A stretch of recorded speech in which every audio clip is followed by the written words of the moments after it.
வாழைக்காய் பஜ்ஜி செய்யறது எப்படின்னு பார்க்க போகிறோம். 5 வாழைக்காய் எடுத்துருக்கோம். அப்படியே இந்த மாதிரி தோல் சீவி வச்சுங்க. அடுத்து வாழைக்காய் பஜ்ஜி போடுற மாதிரி இருக்கிற அந்த இதில் சீவி நல்லா வச்சுங்க, ரெடியாக வச்சுங்க. சைஸ் ரொம்ப முந்தாக வர மாதிரி நல்லா அந்த மீடியம் சைஸில் இந்த மாதிரி சீவி வச்சுங்க. ரொம்ப பெருசாக வந்துடக்கூடாது, அப்போ அது வேகாது, அந்தளவுக்கு நல்லா இருக்குது. ஸோ லிமிட் சைஸ் இருக்கிற மாதிரி பார்த்து சீவி வச்சுக்கோங்க. அதே மாதிரி தான் ஒவ்வொரு வாழைக்காயும் அதே மாதிரி நல்லா சீவி வச்சுக்கோங்க. அந்த கார்னரில் வரது எல்லாமே நல்லா சீவி எடுத்துருக்கோம். கரெக்டாக நல்லா இருக்காது சாப்பிட்டா. சீவி எடுத்துக்கலாம்.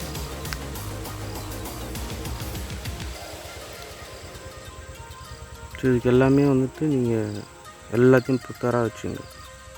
வாழைக்காய் சீவி வச்சுட்டு அடுத்து மாவு, உப்பு, எண்ணெய், ஸ்டவ் இதெல்லாம் கரெக்டாக எடுத்து வச்சுங்க. அடுத்து வந்து மாவு வந்து கடலை மாவு வந்து 5 பஜ்ஜி 5 வாழைக்காய் ஒரு 1/4 கிலோ அளவுக்கு எடுத்துங்க. 1/4 கிலோ அடுத்து எடுத்துக்கினா கரெக்டாக இருக்கும். போட்டுட்டு தண்ணி ஊற்றி அதை பிசைஞ்சிடுங்க. 1/4 கிலோ மாவு எடுத்துகிட்டு தேவையான அளவு உப்பு போட்டுங்க.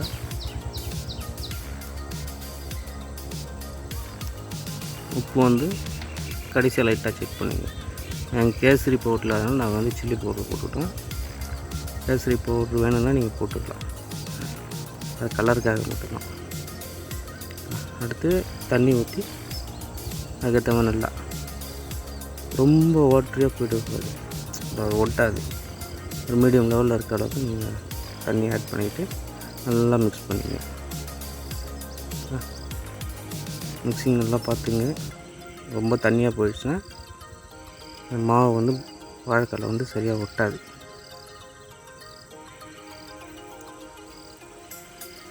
உப்பு நீங்கள் லைட்டாக செக் பண்ணிவிட்டு நாக்கில் தொட்டு பாருங்கள், நக்கி பாருங்கள்.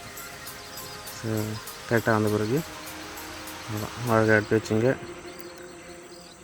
ஸ்டவ் ஆன் பண்ணிட்டு தேவையான அளவு எண்ணெய் ஊற்றிட்டு நல்லா காஞ்ச பிறகு அந்த வாழைக்காவை மாவில் டிப் பண்ணி ஒவ்வொன்றா போட்டுடுங்க.